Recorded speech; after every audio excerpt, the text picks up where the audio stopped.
अब मैं अनिल कुमार से निवेदन करूंगा कि हमारे अतिथि का स्वागत करें।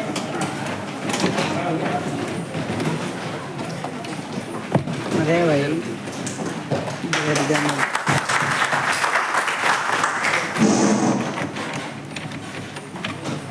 बंधु, इसे इंडक्शन मीटिंग के सभा भवन में सभी उपस्थित इग्नू परिवार के सभी सदस्य, हमारे चीफ गेस्ट, इस अमृतसर की वेला में सहृदय में हार्दिक अभिनंदन करता हूँ, नमन करता हूँ। शिक्षा मानव जीवन का केंद्र बिंदु है। शिक्षा ज्ञान की वह रोशनी है जो वास्तविकता की पहचान कराती है। शिक्षा वह शैरनी की दूध है जो जितना पिएगा उतना दहाड़ेगा। बाबा साहब ने इन तथ्यों की पुष्टि की थी। बंधु, जीवन का सर्वांगीण विकास शिक्षा के बौद्धिक क्षमता के आधार पर होता है। इग्नू परिवार आज पूरे हिंदुस्तान के हर जिला में, हर क्षेत्र में फैला हुआ है। यह जन जन का विश्वविद्यालय है। 90% इसमें लोग नौकरी करने वाले लोग रहते हैं, और जो नौकरी पेशा में नहीं है, विद्यार्थी के रूप में है, उनके लिए बड़ा ही सार्थक चीज है। आप बीए में एडमिशन लेते हैं, एमए में एडमिशन लेते हैं और तैयारी करते हैं कमीशन का। चूंकि इसमें क्लास नहीं, घर पर बैठे आपको तैयारी करना है। मटेरियल बहुत अच्छा है इसका। सबसे जो बहुत महत्वपूर्ण बात हो ये है कि आपकी इम्तिहान 1 जून से होने वाली है। इम्तिहान में आप लोग आंसर जो लिखते हैं सिर्फ पेज भर देते हैं। आंसर में क्वालिटी डेवलप करने का प्रयास कीजिए। आंसर सटीक हो, टू द पॉइंट हो और सब्जेक्ट मैटर से रिलेटेड स्टडीज हो। आप ऑनर्स का स्टूडेंट हैं, पीजी का स्टूडेंट हैं और आंसर लिखते हैं मैट्रिक और इंटर की। और जो सेंटेंस बनाते हैं वो हिंदी मीडियम है कि इंग्लिश मीडियम है, वो महत्वपूर्ण नहीं है। महत्वपूर्ण ये है कि आपका जो आंसर इसमें क्वालिटी है कि नहीं। क्वालिटी महत्वपूर्ण। आपका जो आंसर है साइंटिफिक अप्रोच होना चाहिए। कोटेशन बहुत सारे कोटेशन है, लेकिन सटीक कोटेशन होना चाहिए। मान लीजिए हिस्ट्री में कोई अध्ययन कर रहे हैं तो मौजूदा का कोटेशन सबसे इफेक्टिव होता है। तो आपको स्टडी पर विशेष ध्यान देना है। मेरी सहृदय शुभकामना है कि आप लोग अच्छा करें और पब्लिक सर्विस कमीशन का विद्यार्थियों के लिए विशेष आग्रह है कि आप लोग धैर्यतापूर्वक इनकी विषय वस्तु का आप अध्ययन करें। मैं अपने चीफ गेस्ट से निवेदन करूंगा कि आशीर्वाद वचन के रूप में 2 शब्द कहें। सर,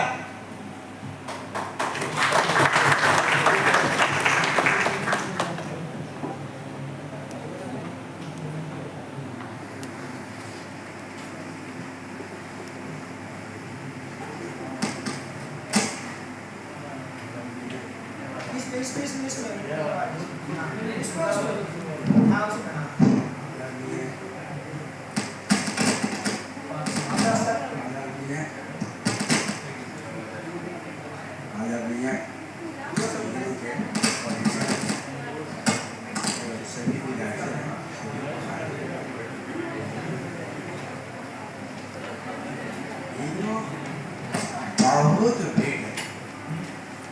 मैं तो ये समझता हूँ कि जो बिहार विश्वविद्यालय ने पिछले 4 साल के बदले 4 साल में मिलेगा या नहीं मिलेगा, लेकिन 5वां और 6ठा साल भेज ही ले। इग्नू में टाइम फिक्स है, आपको 2 साल में बीए का डिग्री,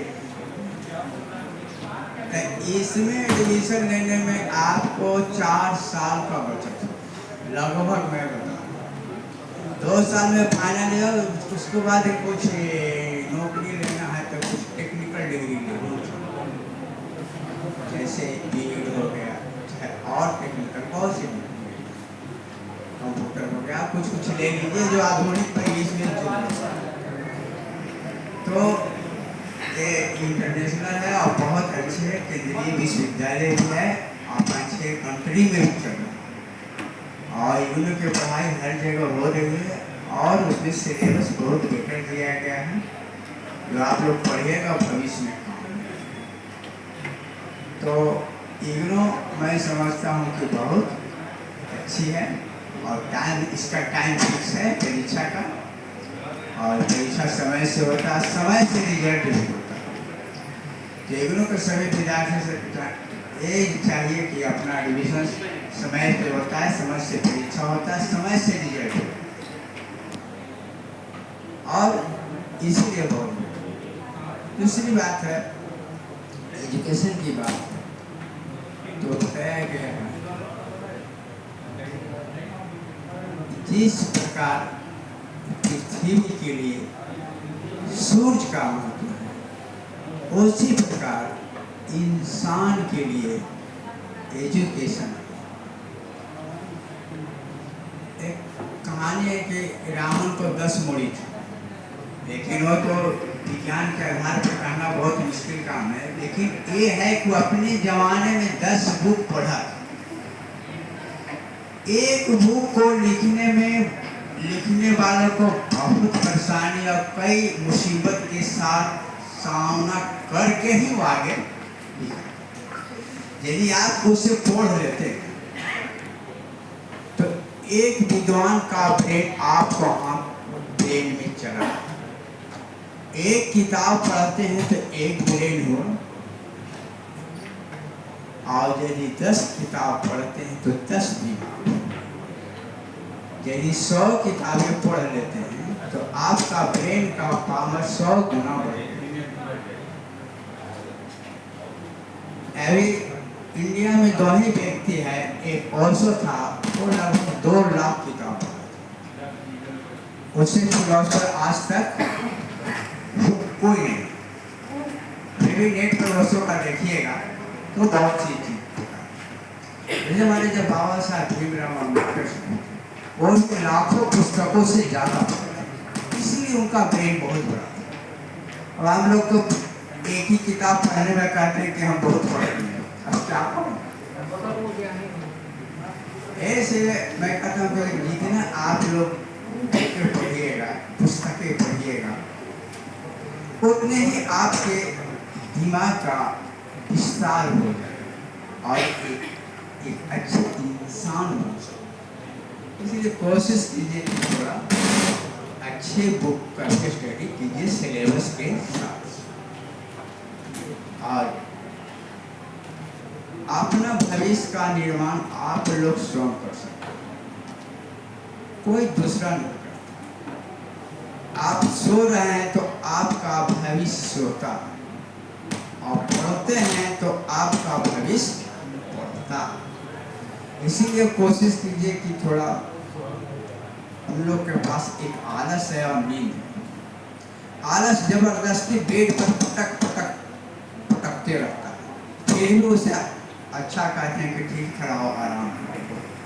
लेकिन आलस, नींद, भय, क्रोध, लोभ और यही व्यक्ति का 4-5 महाशत्रु सबसे महाशत्रु उसे थोड़ा बचते हैं।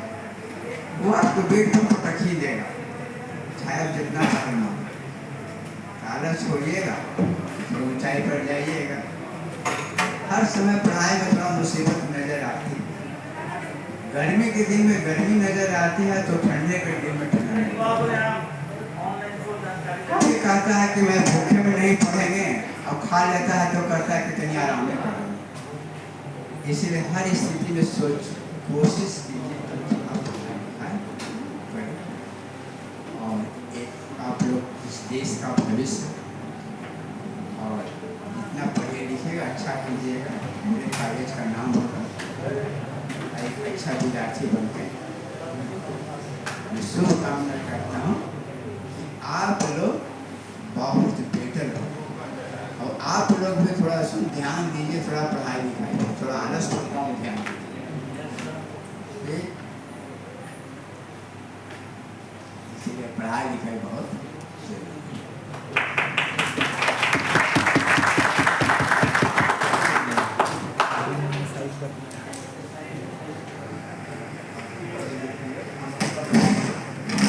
असाइनमेंट का मई का क्लास डेट है। असाइनमेंट में अभी हम देख रहे थे, जो कल हम स्कूटिंग कर रहे थे कॉपी को देख रहे कि बहुत से आदमी 3 पेज लिखा है, बहुत से आदमी 2 पेज लिखा है। खाना पूर्ति से काम नहीं चलेगा। बाद में मैं कहता हूँ कि खाना पूर्ति नहीं, लापरवाही नहीं, थोड़ा सा कंसिस्टेंट लिखने का आज क्योंकि जीवन में आदमी वही पढ़ता है, वही तरक्की करता है जो अपने कार्य के प्रति चेतनशील है। जीवन के किसी भी क्षेत्र में रहिए, चेतनशील रहिए, के काम कीजिए। देखिए, ये सरकार की जो योजना है इंदिरा गांधी ओपन यूनिवर्सिटी, ये इसका उद्देश्य है कि सुदूर देहात गांव तक लोग जो नहीं पढ़े लिखे वहाँ से घर बैठे BA में लोग कर रहे हैं। हर क्षेत्र में इसका स्टडी सेंटर खोल दिया गया। इसका कोई स्पेशल ऑफिस या नहीं है, कॉलेज प्रशासन से ही रिक्वेस्ट करके कोई 1-2 कमरा दे दिया जाता है और उसी में चलाया जाता है, क्योंकि इसका सारा काम ऑनलाइन होता है। अच्छा, दूसरी बात देखते हैं कि बहुत सारे विद्यार्थी ऐसा करते हैं कि जून सत्र, यहाँ 2 सत्र है, एक जनवरी सत्र है, दूसरा जून सत्र है। तो जनवरी वाले जून में, जून वाले जनवरी में जमा करते हैं। अगर किसी भी विद्यार्थी को कोई समझ में बात नहीं आए, कोई दिक्कत हो तो हमसे कॉन्टैक्ट करिए। हम 10 से 5 एवरीडे कॉलेज में उपस्थित रहते हैं। कोई भी प्रॉब्लम हो तो डायरेक्ट हमसे एक बार नाम बता दीजिए अपना। Professor A.K. रंजन। किसी को कोई दिक्कत हो तो हमसे डायरेक्ट मिलिए, समझ में बात नहीं आए तो हम बताएंगे कैसे लिखा जाता है, परीक्षा की तैयारी कैसे करते हैं। परीक्षा में आप लोग प्रयास क्या करते हैं, किताबी भाषा लिखते हैं? नहीं, अपनी भाषा में लिखते, सरल से सरल शब्दों का उपयोग कीजिए। बहुत सा सोचते हैं लोग इंग्लिश मीडियम में लिखेंगे तो बहुत नंबर आएगा, ऐसी बात नहीं। हिंदी मीडियम वाले भी IAS टॉप करते हैं सर। हेमचंद सिरोही एक कमिश्नर थे मगधगंज में, वो 3rd डिविजन से पास किए थे कमिश्नर। कंपटीशन का जमाना है। कंपटीशन में आपको मार्कशीट में आपका टैलेंट देखा जाएगा, नॉलेज देखा जाएगा। आपका जीवन का सबसे बड़ा पूंजी नॉलेज है, ज्ञान। ज्ञान के बहुत सारे संसाधन हैं। किताब से भी हासिल कर सकते हैं, अपने टीचर से हासिल कर सकते हैं, समाज में जो बुद्धिजीवी लोग हैं उनसे हासिल कर सकते हैं। बहुत सारे संसाधन।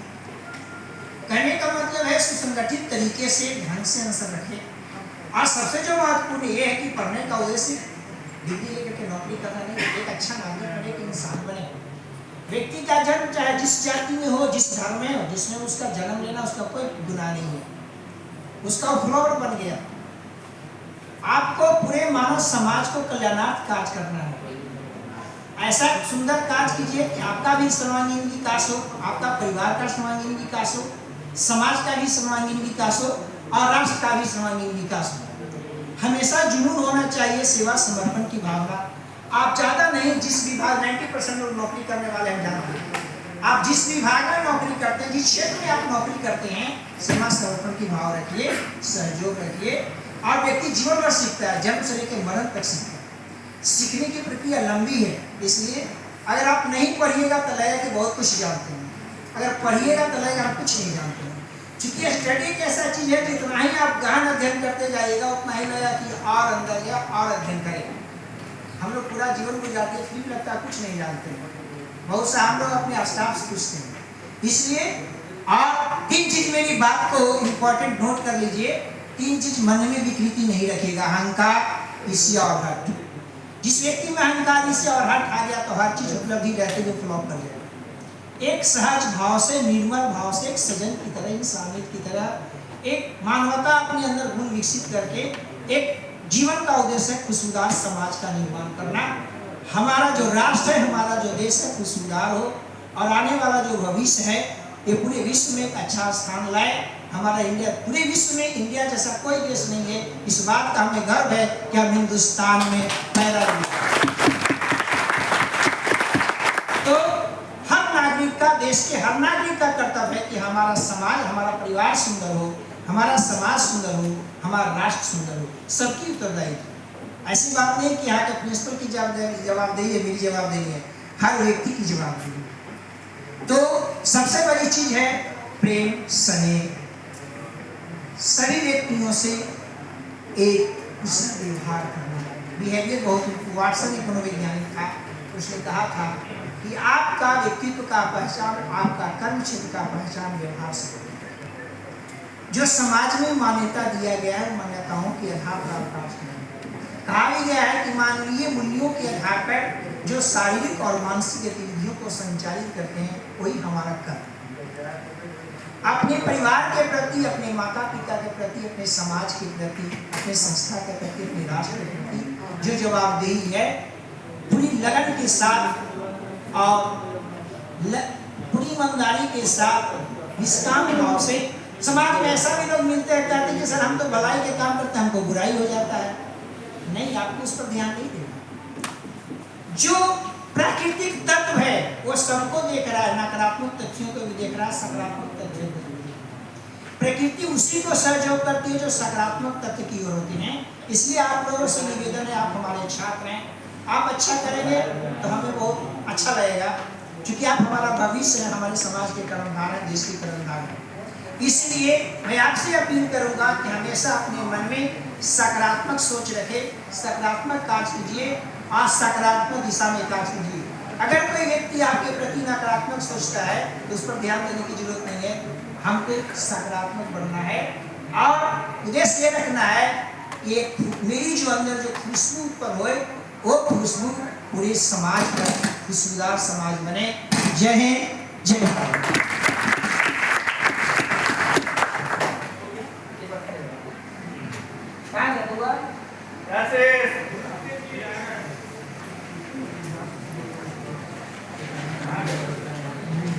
लगा था आधा घंटा का वीडियो खींच दिया मैं।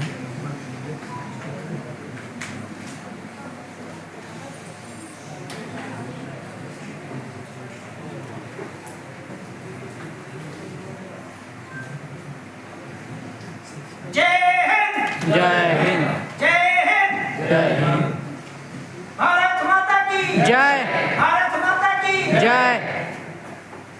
1 तारीख से आपका इम्तिहान है, अपना हॉल टिकट दिखा दीजिएगा और एग्जामिनेशन भवन में हॉल टिकट के साथ साथ आई कार्ड का जो मिलता है ना वो जरूर लाके लाइएगा। और जिनको नहीं मिलता है आई कार्ड निकाल दीजिएगा। और एक आग्रह है आप लोगों से, जिसका दिसंबर सेशन है उसका दिसंबर में एग्जाम होगा। जून सेशन है, जून वाले का 1 तारीख से। अरे बोल दिए ना, दिसंबर सेशन वाले का दिसंबर में एग्जाम होगा, असाइनमेंट अक्टूबर में जमा होगा। अक्टूबर में तो सवाल है कि कब नहीं जानते सब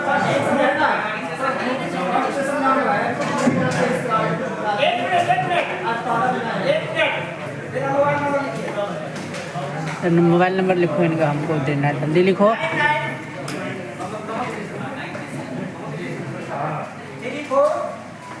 9934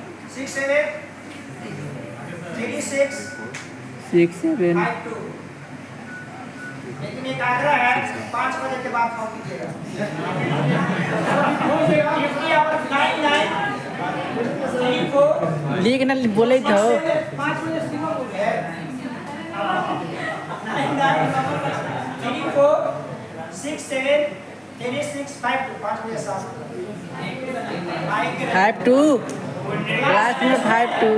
ड्यूटी आवर मैंने कीजिए से ड्यूटी आवर में काम करता है। अरे भैया नंबर वगैरह दिखाइयो यार। अरे इधर 900 है।